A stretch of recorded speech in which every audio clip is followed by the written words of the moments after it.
तो दिन के लिए, उसके अनुग्रह के लिए, करुणा उसकी कृपा की, और प्रभु की तारीफ करते हैं आज के दिन के लिए जो कि वक्त परमेश्वर ने हमारे जीवन में दिया है। लगातार हम पिछले कुछ शनिवार से बाइबल स्टडीज करते आ रहे हैं। हमारी जो बाइबल स्टडीज है उसका विषय है कैसे एक विश्वासी वो प्रभु की महिमा के लिए सजीवन तैयार हो, उसका जीवन पृथ्वी पर औरों के लिए एक यूजफुल लाइफ, यूजफुल जीवन। प्रभु का धन्यवाद।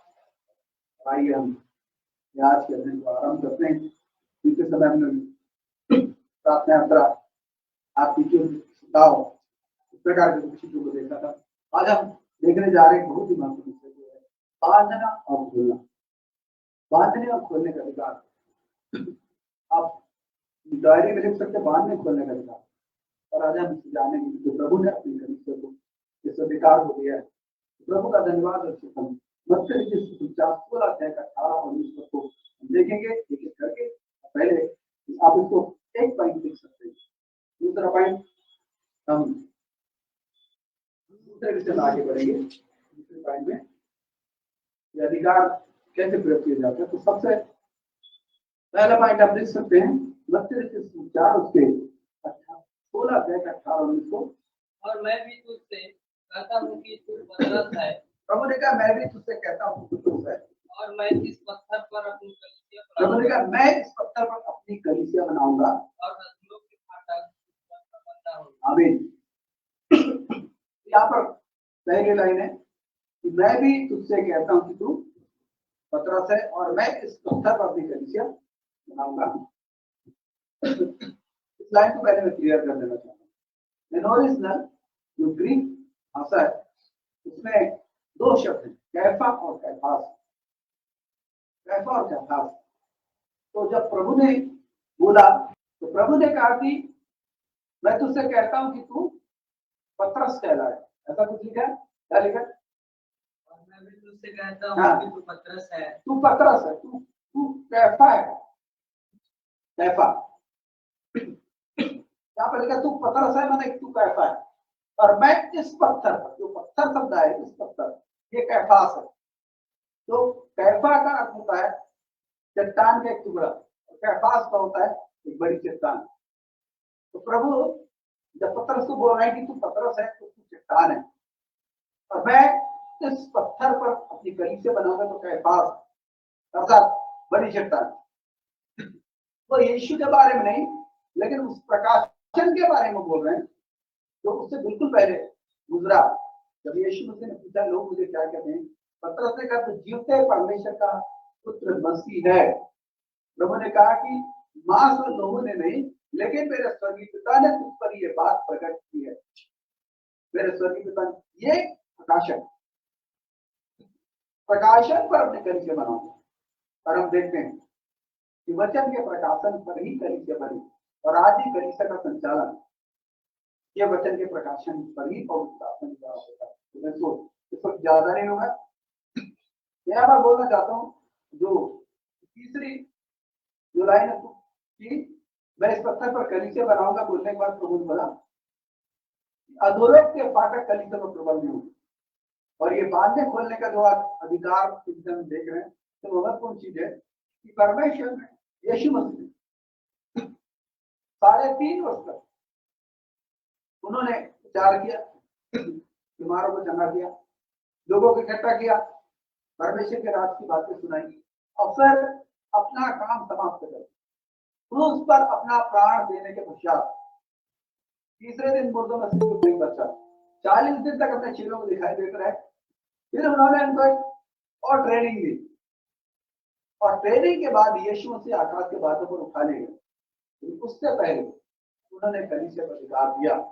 इसलिए हम जब महान आदेश को पढ़ते हैं जो 32-28 के 18-19 पद में उसको तो मैं नहीं पढ़ाऊंगा लेकिन 18 पद में प्रभु ने बोला स्वर्ग और पृथ्वी का सारा अधिकार मुझको दिया। अर्थात जिस अधिकार को शैतान ने आदम के हाथ से छीना था उस अधिकार को यीशु मसीह ने पुनः हासिल किया अपनी मृत्यु के द्वारा, अपने उत्थान के द्वारा पुनः हासिल किया। और उसी अधिकार की बात कर रहे प्रभु, स्वर्ग पृथ्वी का सारा अधिकार मुझे दिया गया, इसलिए तुम जाकर सब जाति के लोगों को चेला बनाओ। और इस विषय में हम देखेंगे आने वाले समय में। लेकिन यहाँ पर प्रभु कह रहे हैं कि अधोलोक के फाटक कलीसिया पर प्रबल नहीं हो। इसका मतलब क्या है?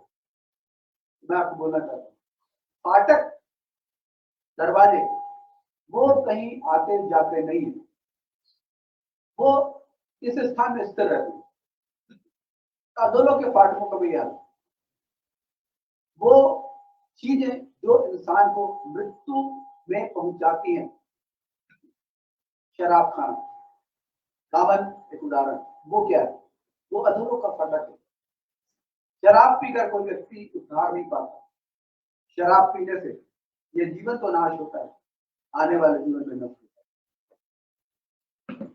उसी दृष्टि से और भी बहुत सारी चीज, जागरूक होने के स्थान, युवा घर, युवा खाना, बहुत सारी चीजें जो इंसान को उद्धार में नहीं पहुंचाती, लेकिन वो इंसान को अधोलोक में पहुंचाती है। यह अधोलोक के फाटक। और कलीसिया जो है, या आप जो है, वो स्वर्ग के फाटक। परमेश्वर ने आपको इसलिए अभिषेक किया, ठहराया, आपके द्वारा होकर लोग उद्धार प्राप्त करें, स्वर्गीय राज्य के अधिकारी ठहरे, स्वर्गीय राज्य के अधिकारी ठहरे। ये परमेश्वर ने ठहराया सही चीज।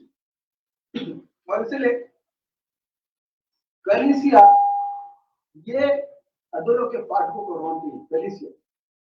और इसके साथ प्रार्थना यात्रा में हमने इसको थोड़ा सा अध्ययन किया था, और आने वाले वक्त में फिर इसको थोड़ा और अध्ययन करेंगे। लेकिन यहाँ पर इस चीज को समझ लीजिए कि कलीसिया को अधिकार दिया गया है कि वो अधोलोक के फाटकों को रौंदे, अधोलोक के फाटकों को नष्ट करे, अधोलोक के फाटकों को बंद करे। और लोग जो वहां पर फंसे हुए हैं, लोग जो वहां पर गुलामी की दशा में, उन्हें स्वतंत्र करे, आजाद करे, ये कलीसिया का काम है। इसलिए प्रभु ने क्या बोला? 16-19 32 16-19 को, और जो कुछ तो पृथ्वी पर बांधेगा वो स्वर्ग में बंधेगा, वो स्वर्ग में खुलेगा। तो ये स्वर्ग राज्य की कुंजियां ये कलीसिया को दी गई है। और ये प्रूफ होता है जब आप 18 अध्याय के 19 पद को पढ़ते हैं, वहां से प्रूफ होता है ये जो अधिकार है बांधने और खोलने का, ये परमेश्वर ने कलीसिया को दिया। जब पहला यूहन्ना 3 और अध्याय के 8 पद को पढ़ते हैं, पहला यूहन्ना 3 के 8 को, वहां पर लिखा है कि यीशु मसीह इसलिए प्रकट हुआ कि शैतान के कामों को नाश करे। यीशु मसीह इसलिए प्रकट हुआ कि शैतान के कामों को नाश करे। तो यीशु मसीह ने अपना काम समाप्त किया। फिर यीशु मसीह ने कलीसिया को सारे अधिकार सौंपे। तो यीशु मसीह ने अपना काम समाप्त किया और सारा अधिकार कलीसिया को दिया। उन्होंने पहले सिखाया कि किस रीति से अधोलोक के फाटकों को नष्ट करते हैं, किस रीति से बांधने खोलने का अधिकार काम में आता है। फिर उन्होंने कलीसिया को सिखाने के पश्चात यीशु मसीह वापस चले गए, और अब ये दायित्व कलीसिया के हाथ में है। और प्रभु का धन्यवाद कि कलीसिया निरंतर तेजी से आगे बढ़ रही है, अधोलोक के फाटकों को नष्ट हुए परमेश्वर के राज्य को स्थापित करते हुए कलीसिया निरंतर निरंतर निरंतर आगे बढ़ती जा रही। सो प्रभु का धन्यवाद हो इस विषय के लिए। और अब दूसरे पॉइंट पे आते हैं कि अधिकार का प्रयोग कैसे करते हैं अधिकार का प्रयोग कैसे करते हैं। और यहाँ पर हम मत्ती रचित सुसमाचार के 12 अध्याय के 3 पदों को लेंगे, 28, 29 और 30। तो आप इसे ABC करके लिख सकते हैं। जब आप पद 28 को विश्लेषण कर रहे हैं तो आप ए लिख सकते हैं, ए पॉइंट। दूसरा जो पॉइंट है वो है कि अधिकार को कैसे प्रयोग करते हैं, और इसी में हम 3 वचनों पर हम मनन करने जा रहे हैं। आप इसे 3 पॉइंट दे सकते हैं, ABC। तो ए पॉइंट दे सकते हैं, ए पद 28। और यहाँ पर क्या लिखा है? पद 30 को हम लोग इस विश्लेषण कर रहे हैं, पद 30 का विश्लेषण कर रहे हैं, पद 28 का विश्लेषण कर रहे हैं। पर यदि मैं परमेश्वर की आत्मा की सहायता से दुष्ट आत्माओं को निकालता प्रभु हूँ, कह रहे हैं यदि यदि मैं परमेश्वर के आत्मा की सहायता से दुष्ट आत्माओं को निकालता हूँ तो परमेश्वर का राज्य तुम्हारे पास आ तो पहुंचा है। परमेश्वर का राज तुम्हारे पास आ पहुंचा है। तो यहाँ पर फिर मैं तीन बिंदुओं में बात करूँ। पद 28 का विश्लेषण हम लोग तीन बिंदुओं में करेंगे। आप ए बी सी कर सकते हैं। सबसे पहला बिंदु जो ए आप लिख सकते हैं कि शैतान का राज और परमेश्वर का राज एक साथ नहीं रह सकते। शैतान का राज और परमेश्वर का राज एक साथ नहीं रह सकते। ज्योति और अंधकार की कोई संगति नहीं हो सकती। यीशु मसीह के साथ शैतान का कोई नाता नहीं है, तो परमेश्वर का राज और शैतान का राज एक साथ नहीं रह सकते। बाइबल बताती है कि सारा संसार दुष्ट के वश में पड़ा है। पहले यूहन्ना 5 अध्याय और 19 पद में लिखा है कि सारा संसार दुष्ट के वश में पड़ा है, शैतान के कब्जे में है। शैतान के कब्जे में है। और यीशु मसीह इसलिए आए, अभी हमने पढ़ा पहले यूहन्ना 3:8 को, यीशु मसीह इसलिए आए कि शैतान के कामों को नाश करे। तो ज्योति और अंधकार को कोई मेल नहीं हो सकता। दूसरी चीज, प्रभु यीशु मसीह जब बोल रहे हैं पद 28 में कि जब मैं पवित्र आत्मा की सहायता से दुष्ट आत्माओं को निकालता हूं तो परमेश्वर का राज तुम्हारे मध्य में आ पहुंचा है। इसका मतलब है प्रभु कह रहे हैं कि जिस पवित्र आत्मा को अभिषेक यीशु मसीह का किया गया, वही पवित्र आत्मा का अभिषेक हमारे जीवन में है। जब आप प्रेरितों काम 10 अध्याय का 38 पढ़ेंगे, निकाल के पढ़ लें, देखिए यीशु मसीह का अभिषेक के बारे में क्या लिखा है। प्रेरितों काम 10 अध्याय का 38 पर, नासरी को पवित्र आत्मा और सामर्थ्य से अभिषेक किया। परमेश्वर ने किस रीति से यीशु नासरी को पवित्र आत्मा और सामर्थ्य से अभिषेक किया। वह भलाई करता और सबको जो शैतान के सताए हुए थे, वो भलाई करता था और सबको जो शैतान के सताए हुए थे चंगा करता फिरा। यही पवित्र आत्मा हमें दिया गया है। यही पवित्र आत्मा में दिया गया है। इसलिए दिया गया है कि हमारे द्वारा भी वही काम हो जो यीशु मसीह के द्वारा होते थे। हमारे द्वारा भी वही काम हो। तो हम यहाँ पर इस चीज को देखते हैं कि पवित्र आत्मा हमें दिया गया है उसी रीति से जैसे यीशु मसीह को पवित्र आत्मा दिया गया था। तो ये बात क्या प्रकट करती है? ये प्रकट करती है कि हम भी यीशु के समान काम कर सकते हैं। कलीसिया यीशु के समान काम कर सकती है। यूहन्ना रचित सुसमाचार 14 अध्याय के 12 पद को पढ़िए। यूहन्ना रचित सुसमाचार 14 अध्याय के 12 पद। मैं तुमसे सच सच कहता हूँ, प्रभु ने कहा मैं तुमसे सच सच कहता हूँ कि जो मुझ पर विश्वास रखता है, ये काम जो मैं करता हूँ वह भी करेगा, ये काम जो मैं करता हूँ वो भी करेगा, वरन इससे भी बड़े काम करेगा। भी कई बार लोग इसको गलत ढंग से लेते सोचते हैं, तो मुझसे भी कहते हैं। प्रभु ने मुझसे भी नहीं कहा, क्योंकि यीशु मसीह से बड़ा काम हम लोग नहीं कर सकते जो यीशु ने किया। हमारे लिए क्रूस पर अपनी जान जो दी, ऐसा काम हम नहीं कर सकते। अगर हम अपने पापों का प्रायश्चित कर लेते, खुद की जान देकर, हमारे प्रभु को मनुष्य के रूप में प्रकट होकर पृथ्वी पर आकर मरना नहीं पड़ता। इनसे भी यीशु मसीह ये बता रहे हैं कि जो आश्चर्य कर्म मैं करता हूं तुम उससे भी बड़े बड़े आश्चर्य कर्म कर सकते हो। इसलिए जब आप प्रार्थना करें, आप जरूर प्रभु से मांगे कि आप पवित्र आत्मा के वरदानों से, सारे 9 वरदान जो पहला कुरिन्थी 12 अध्याय में दिया गया है 7 से 11 तक, आप उसे रखें। क्या क्या वरदान है, और सारे वरदान को डेली मांगे, प्रभु रोज मांगे, डेली मांगे कि प्रभु आपसे बातचीत करे और प्रभु आपका इस्तेमाल करे। प्रभु आपसे बातचीत करे, आपका इस्तेमाल करे। रोज मांगे, डेली मांगे, प्रतिदिन अपनी प्रार्थनाओं में सुबह शाम जब भी आप मांगे, क्योंकि जब आप पवित्र आत्मा की उपस्थिति भरे रहेंगे, पवित्र आत्मा की सामर्थ्य और आग से भरे रहेंगे, आपका जीवन प्रभावशाली होगा। दानियल के समान, यूसुफ के समान आप लोगों पर प्रभाव छोड़ सकते हो, प्रभाव छोड़ोगे। और इसलिए जरूर इसे मांगे, क्योंकि आपके लिए, कलीसिया के लिए, कलीसिया के प्रत्येक व्यक्ति के लिए, छोटे से छोटा व्यक्ति के लिए ये वरदान है। और प्रभु चाहते हैं हर एक के जीवन से उसकी महिमा हो। इसीलिए प्रभु ने बोला कि जब तुम पवित्र आत्मा पाओगे, तुम सामर्थ पाओगे, पृथ्वी की छोर तक मेरे गवाह होगे। कहने का मतलब ये था जब आप इस वचन के अनुसार प्रेरितों काम का अध्ययन करते हैं, आप देखेंगे पतरस और जितने भी प्रेरित थे, पौलुस, ये सब जब पवित्र आत्मा की सामर्थ से भरे गए, उनके हाथों से बड़े बड़े सामर्थ के काम होते थे, और उन्हीं कामों के कारण उस समय परमेश्वर का काम फैलता गया। और यही सामर्थ हमारे लिए जरूरी है। और मैंने बीते शनिवार को बताया था सताव के विषय में, कि एक महत्वपूर्ण बिंदु मैंने बताया था कि सताव का सामना जब करते हैं कैसे प्रार्थना करें। तो वहां पर मैंने बताया था कि सताव के विरुद्ध एक सबसे बड़ा हथियार हमारे पास है, वो है आश्चर्य कर्म। इसलिए प्रार्थना करें जितने ज्यादा आश्चर्य कर्म होंगे। ये सताव क्यों किया जा रहा है? शैतान नहीं चाहता कि हम प्रभु की महिमा को फैलाएं पृथ्वी पर। शैतान नहीं चाहता कि लोग उद्धार पाए, शैतान नहीं चाहता कि लोग बचे। इसीलिए वो लोगों को खड़ा करता है कि उनके द्वारा वो सुसमाचार के कार्य को रोके, सुसमाचार के कार्य को रोके। ये उसकी चाल है, और उसका जवाब है आश्चर्य कर्म। चेलों ने भी प्रार्थना की। जब आप फिर तो काम 4 के 29-30 को पढ़ते हैं, वहां पर चेलों ने प्रार्थना की। वहां पर उनके पास 2 बिंदु थे।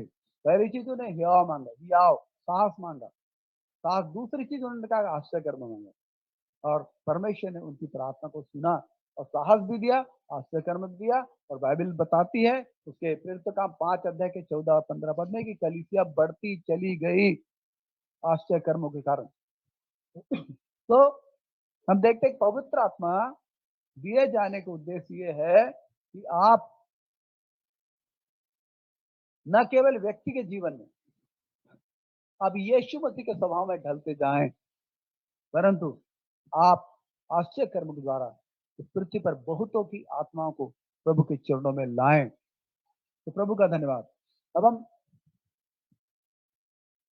तीसरे पॉइंट में जाते हैं, और तीसरे पॉइंट में हम 32 सुसमाचार 12 अध्याय के 29 पद का विश्लेषण करेंगे।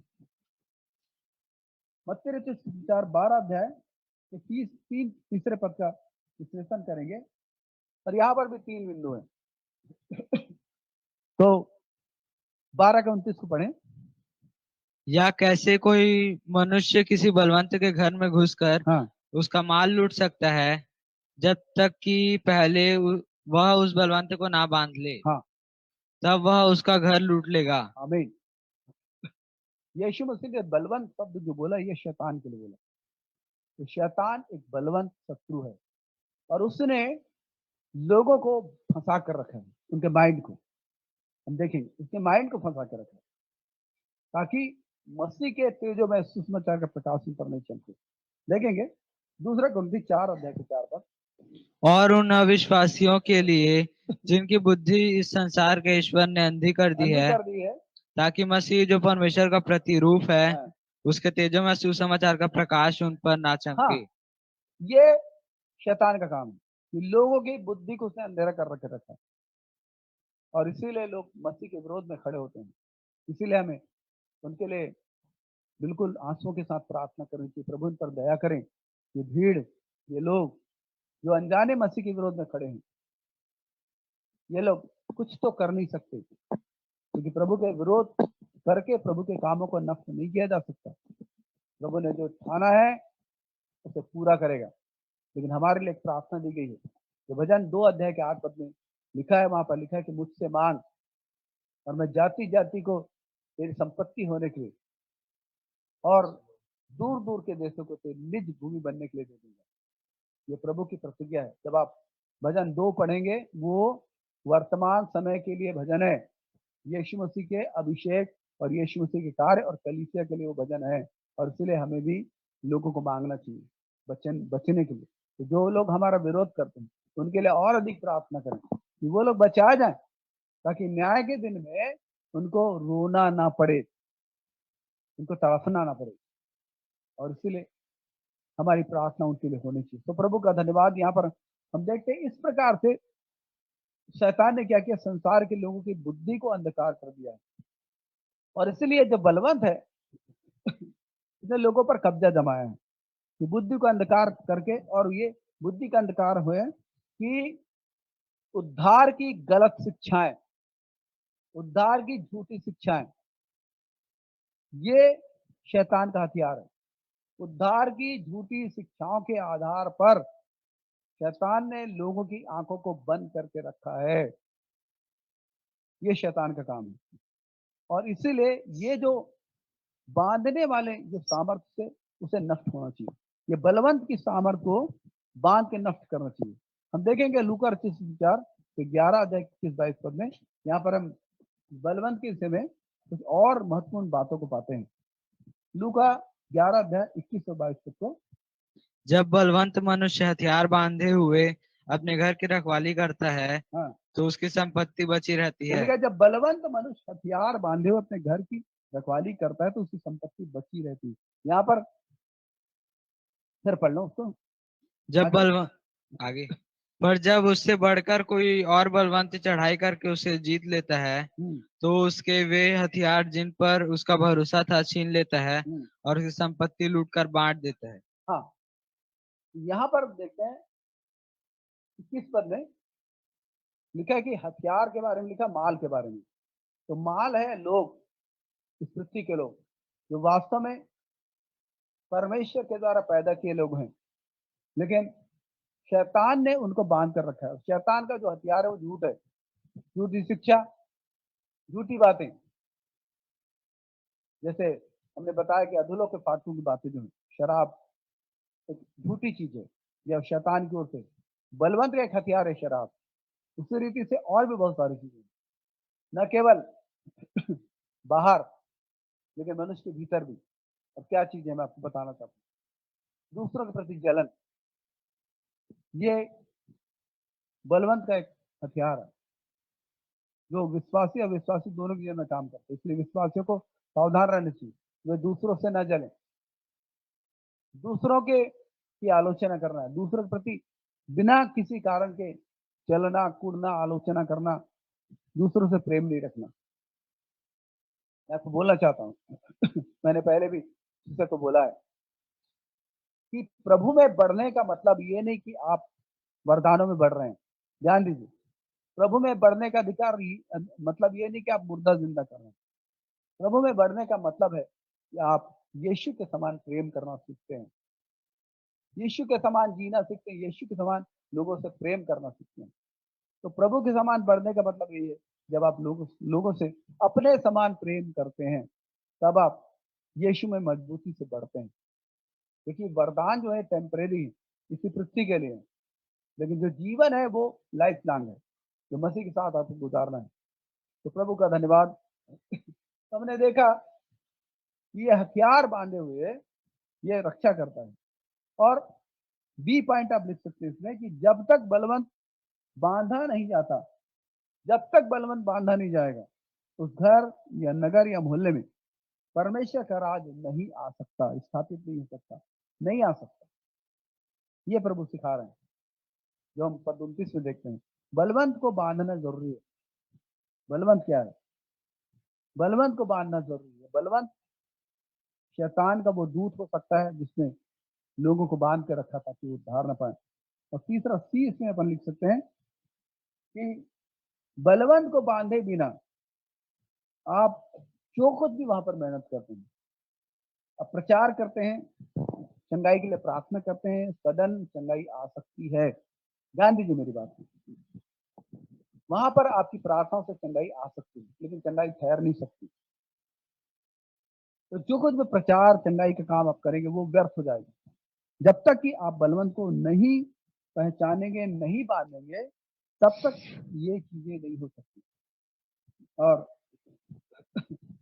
प्रभु ने जब हमने नया जन्म पाया है, जब हमने प्रभु में नया जन्म पाया है तो हमारे भीतर एक स्पिरिचुअल एबिलिटी है,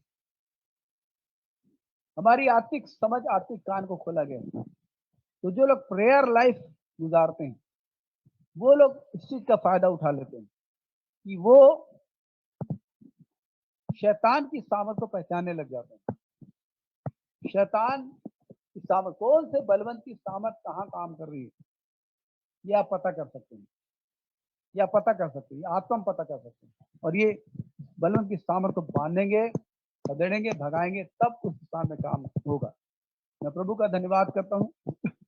वर्तमान समय में कुछ साल पहले, लगभग 20 साल पहले, सन 2000 या बोले 1990 से पहले कलीसियाएं सूनी थी, सूखी थी, सेवक बहुत कम थे, और जो सेवक थे उन्हें बहुत मेहनत करनी पड़ती और बहुत ही कष्ट उठाकर, दुख उठाकर वो उसकी समाचार प्रचार करते थे, लेकिन रिजल्ट बहुत कम था। तो प्रभु का धन्यवाद, ये प्रेयर मूवमेंट आया पूरे वर्ल्ड में। प्रेयर मूवमेंट, हमारे देश में भी बहुत प्रार्थना की गई, उसी का परिणाम है कि आज सेवकों की संख्या ज्यादा है। और जब भी कोई सेवक किसी स्थान में काम आरंभ करता है, बहुत ही जल्दी वहां पर विश्वासियों की संख्या बढ़ जाती है। और इसीलिए अपने क्षेत्र में लोगों की जिंदगियां बचानी है तो प्रेयर का मूवमेंट तैयार करना पड़ेगा, प्रार्थना का मूवमेंट तैयार करना पड़ेगा, प्रार्थना करनी पड़ेगी, बलवंत को पहचान कर बांधना होगा, खदेड़ना होगा, और हम आगे बढ़ते हैं शिक्षा में। और हम चौथा बिंदु देखते हैं, चौथा पॉइंट, मत्ती उसके 12 के 30 के विश्लेषण करते हैं। मत्ती 12 के 30 को हम विश्लेषण करेंगे और पढ़ेंगे 12 के 30। जो मेरे साथ नहीं वह मेरे विरोध में है, प्रभु ने कहा जो मेरे साथ नहीं वो मेरे विरोध में है, और जो मेरे साथ नहीं बटोरता वह बिखेरता है। जो मेरे साथ नहीं बटोरता बिछोड़ता है। इसका मतलब समझिए, क्या आप प्रभु के साथ है? आप कहेंगे हाँ। दूसरा प्रश्न, क्या आप बटोरने की सेवा में है? क्या आप बटोरने की सेवा में है? तो आप अगर बटोरने की सेवा में है तो आप प्रभु के साथ हैं, और यदि आप बटोरने की सेवा में नहीं है तो आप प्रभु के साथ नहीं है। इस वचन का यही मतलब है। प्रभु ने जो कुछ अपने चेलों को सिखाया, उन्होंने बटोरने के विषय में बातें की। फिर से मैं बोलूं, क्या आप प्रभु के साथ है? क्या आप प्रभु के साथ हैं? ये एक प्रश्न है, और आप कहेंगे मैं हूं। तो दूसरा प्रश्न होगा कि क्या आप प्रभु के साथ बटोरते हैं? तो यदि आप प्रभु के साथ बटोरने की सेवा में हैं तो आप प्रभु के साथ हैं। तो प्रभु का धन्यवाद। यहां पर हम देखते हैं कि यदि आपने किसी मोहल्ले या गांव या नगर में प्रभु पर विश्वास करने वालों को नहीं बटोरा तो आप प्रभु के विरोध में हैं। आपको बटोरना है, उनको एक जगह इकट्ठे करने हैं। जो विश्वासी हैं इस क्षेत्र के, उन्हें एक जगह आपको इकट्ठा करना है, एक जगह, एक झुंड बनाना है। आप एक झुंड तैयार करना है उस स्थान पर। और मैंने इसको इस मेथड से किया, जो कोरिया कंट्री में इस मेथड को अपनाया गया। एक शहर में एक कलीसिया हो, और उस कलीसिया के जो विश्वासी लोग हैं, वो लोग वॉलेंटरी वो सेवकाई के लिए आगे बढ़े, अपना समय निकालकर वो प्रेयर झुंड की अगुवाई करें, प्रार्थना झुंड की अगुवाई करें। तो उस प्रेयर झुंड में क्या होना चाहिए? उस प्रेयर झुंड में चेला बनाने का काम होना चाहिए। जो भी विश्वासी हैं वहां पर आते हैं, उन विश्वासियों को आपको चेला बनाना है, अर्थात उन्हें ऐसी शिक्षा देना है कि वो प्रभु की आज्ञा मानते हुए प्रभु का पीछा करें। ये चेला बनाना है आपको। फिर उनको प्रेयर में आपको स्ट्रॉन्ग करना है, प्रार्थना में स्ट्रॉन्ग करना है, और फिर आपको उनको भेजने वाली शिक्षा देना है, अर्थात उन्हें तैयार करना है कि वो दूसरों तक अपनी गवाही दें, दूसरों को अपनी गवाही दें, दूसरों को प्रभु में लेकर आए, दूसरों को प्रभु में लाए, खुद एक लीडर के रूप में उनका जीवन तैयार हो। हर विश्वासी को लीडर होना है, चेला बनना है, लीडर होना है, और उनके द्वारा दूसरे लोग लीडिंग में आगे बढ़े, ये करना है। अब आए और अगले पॉइंट में हम चलते हैं, और 5वां पॉइंट होगा, मैं समझता हूँ ये आखिरी पॉइंट है। 5वां और आखिरी पॉइंट, और उसमें कुछ हम अध्ययन करते हैं। और फिर से यहाँ पर दोनों राज्य एक साथ नहीं रह सकते, शैतान का राज, परमेश्वर का राज। तो परमेश्वर के राज्य को लाने के लिए आपको शैतान के राज्य को नष्ट करना पड़ेगा। पहली चीज, शैतान के राज्य को नष्ट करना पड़ेगा। तो बहुत ही महत्वपूर्ण जो चीज है वो है आप लोगों को प्रार्थना सिखाएं। पहली चीज, आप लोगों को प्रार्थना सिखाएं, उस स्थान में बटोरें झुंड को, उन्हें आपस में मेल से रहना सिखाएं, आपस में एक दूसरे के प्रति प्रेम से रहना सिखाएं। क्योंकि अगर लोगों के जीवन में प्रेम नहीं होगा तो उनका मन एक नहीं होगा, और जब एक मन नहीं होगा तो एक मन की प्रार्थना नहीं होगी। फिर शैतान वहां पर तो काम करने के लिए बहुत अवसर मिलेगा, और शैतान लोगों के हृदय को बिगाड़ेगा। इसलिए एक दूसरे के प्रति हृदय शुद्ध और साफ होना चाहिए झुंड का। तो जब ये प्रेयर में आगे बढ़े, प्रार्थना में आगे बढ़े, तो ये जब प्रार्थना करे तो वहां जो भी बलवंत है, उस बलवंत को ये लोग बांधे। और याद रखिए, कलीसिया वो एक प्रशिक्षण का स्थान है, और कलीसिया जो है वो एक खत्ता है। खत्ता माने गोडाउन है, जहाँ पर आत्माओं को लाया जाता है, रखा जाता है, फिर उन्हें प्रशिक्षित किया जाता है। तो हम यहाँ पर देखते हैं कि जब अंधकार का जो शैतान का राज नष्ट होगा तो परमेश्वर का राज वहां पर, परमेश्वर का राज स्थापित होगा। और मैं प्रभु को धन्यवाद देता हूँ, हम लोगों ने बीते समय में जब हमने प्रार्थना यात्राएं की, परिणाम क्या हुआ? हमने घूम घूम कर इस शहर में प्रार्थना यात्राएं की, अधोलोक के फाटकों को बांधा, नष्ट किया। परिणाम ये हुआ कि लोग निकल कर कलीसिया में आने लगे, लोग निकल कर प्रभु में आने लगे, पहले से अधिक संख्या में। और यही होना चाहिए, और यही होना चाहिए कि जब आप अंधकार के साम्राज्य को नष्ट करते हैं तो परमेश्वर के राज्य को आप उस स्थान पर लाते हैं। जब शैतान का राज्य नष्ट होता है क्योंकि आप वहां पर काम कर रहे हैं, आप वहां पर प्रार्थना कर रहे हैं, और इसीलिए एक चीज होती है। और ये चीजें, तो जब आप जिस भी मोहल्ले में, गांव में या शहर में जाते हैं, तो आप सबसे पहले क्या करें? बलवंत को पहचाने। और अधिकतर प्रभु जो है वो आत्मा में बता देते कौन सी बलवंत की सामर्थ्य काम करे, और फिर आप बलवंत के खिलाफ एक युद्ध लड़ते हैं। और जब बलवंत की सामर्थ्य टूटती है, जब बलवंत की सामर्थ्य वहां टूटती है उस इलाके में, आप प्रार्थना यात्राएं कर सकते हैं। और ये प्रार्थना यात्रा तो लगातार होनी चाहिए, और प्रार्थना तो जीवन की श्वास होनी चाहिए। जब आप ऑफिस जा रहे हैं, या फिर आप काम में जा रहे हैं, या फिर आप मार्केट जा रहे हैं, जहां भी जा रहे हैं, भीड़ को देखकर, लोगों को देखकर आप उनके लिए प्रार्थना करें, उनकी आत्मा को बचाए जाने के लिए प्रार्थना करें। ये आपकी एक हैबिट हो जानी चाहिए, आपकी एक आदत होना चाहिए कि आप लोगों को आशीष दें। क्योंकि नीति वचन 11:11 में लिखा है कि सीधे लोगों की आशीष से नगर की बढ़ती होती है। तो जब आप आशीष देते हैं तो ये व्यर्थ नहीं जाता। जब आप आशीष देते हैं, आपका नगर आशीषित होता है। और अगर जब नगर आशीषित होगा, मैं और आप भी आशीषित होंगे। अगर हमारा नगर आशीषित होगा, हम भी आशीषित होंगे। ये बातें परमेश्वर के वचन में लिखी हुई है। तो प्रभु का धन्यवाद कि जब हम बलवंत को बांधेंगे तब वहां के लोग प्रचार को सुनेंगे। ये आप समझिए, जब आप बलवंत को बांधते हैं, तब बलवंत जब बंधता है तो उसका जो प्रभाव है बलवंत का, वो लोगों की बुद्धि से कम होता है, खत्म होता है। और ऐसे वक्त में जब आप सुसमाचार लेकर उनके जीवन उनके पास जाते हैं, ये सुसमाचार को ग्रहण करते हैं। और एक महत्वपूर्ण चीज है जो लूका 10 के अनुसार है, और वो शांति की संतान है।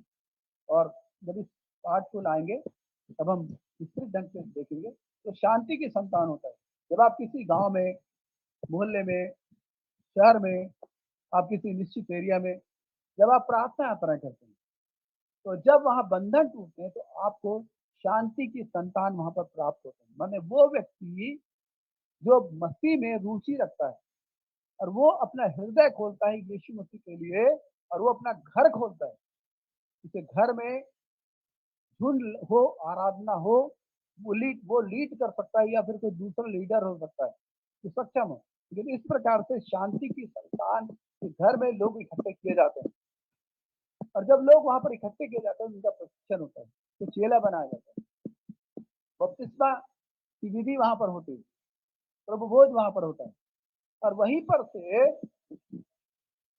उनको प्रशिक्षित किया जाता है कि मसीह में कैसे वो व्यक्तिगत तरीके से स्टैंड करें और कैसे वो मसीह के लिए संसार के सामने गवाही ठहरे, उनके हाथों से आश्रय करने। और तब जब लोग किसी स्थान पर झुंड बनाते हैं, लोगों को बचाते हैं, वहां पर फिर से वही प्रक्रिया अपनाई जाती है। इस प्रकार से हम देखते हैं, ऐसा करते हुए हम बहुत बड़े क्षेत्र को लीडर खड़ा करते हुए, शांति के संतान को लीडर बनाते हुए, वहां पर कलीसिया इकट्ठे होकर प्रशिक्षित करते हुए और अंधकार की सामर्थ्य उनके द्वारा आगे चलकर बांधते हुए कलीसिया फैलती चली जाएगी। अर्थात वो बांझ कलीसिया नहीं होगी, लेकिन ऐसी कलीसिया जो होगी वो फलवंत कलीसिया होगी, जो कलीसिया को पैदा करेगी। और यही हमको समझने की आवश्यकता है कि हम बलवंत को पहचाने, बलवंत के खिलाफ युद्ध करें।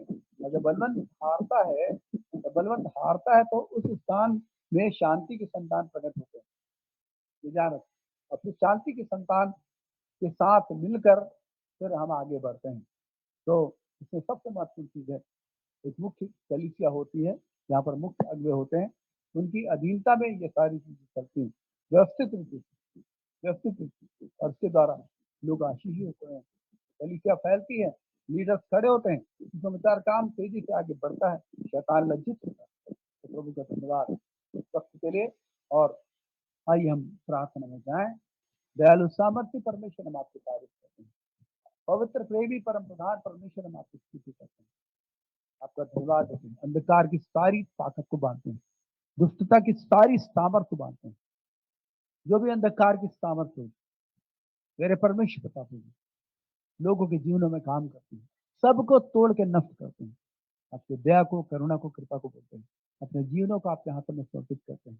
प्रभु परमेश्वर, अनुग्रहकारी, सामर्थ्य, राजा, आप महान और अद्भुत है पिता, आप जीवन दाता परमेश्वर का खुदा यीशु मसीह, आपका वचन जीवन को लाता है। प्रभु जब लोग आपके वचन को सुनते हैं और उसके सामने नतमस्तक होते हैं, प्रभु आपकी सामर्थ्य जीवन में काम करती है। आपका धन्यवाद हमारे हर भाई बहनों के लिए, आपका धन्यवाद करते हैं, प्रार्थना करते हैं इस रात्रि में अब तक हमें संभाले आगे पिता। हाँ खुदा, जो बीमार है उनके लिए प्रार्थना करते हैं, आप उन्हें छूकर चंगा करें यीशु के सामर्थ्य नाम में। जिस प्रकार की बीमारी उनके जीवन में पाई जाती है, हर एक बीमारी की ताकत को यीशु के नाम से बांध करता है, हर एक अंधकार की सामर्थ्य को बांध करता है, दुष्टात्मा के हर एक प्रभाव को खत्म करते हैं पिता जीवन से, यीशु के नाम से दूर हो, यीशु के नाम से दुष्टात्मा का सारा प्रभाव खत्म हो। मैं इसी वक्त यीशु के नाम से अंधकार की सामर्थ्य को बांधता हूँ, हर एक मस्तिष्क में गड़बड़ी डालने वाली स्पिरिट जा यीशु के नाम से। पिता अपने बच्चों को अपनी आंसू से, अपने बच्चों को अपने बलवंत हाथों में संभाले। आपकी दया अपने बच्चों के साथ हो, आपकी करुणा आपकी कृपा आपके बच्चों के साथ हो, दया करे आंसू से। प्रभु जी इस रात्रि में हमें संभाले, हमें सरे को संभाले। कल सुबह जब 9 बजे हम आराधना में आते हैं, आप हमारी अगुवाई करें।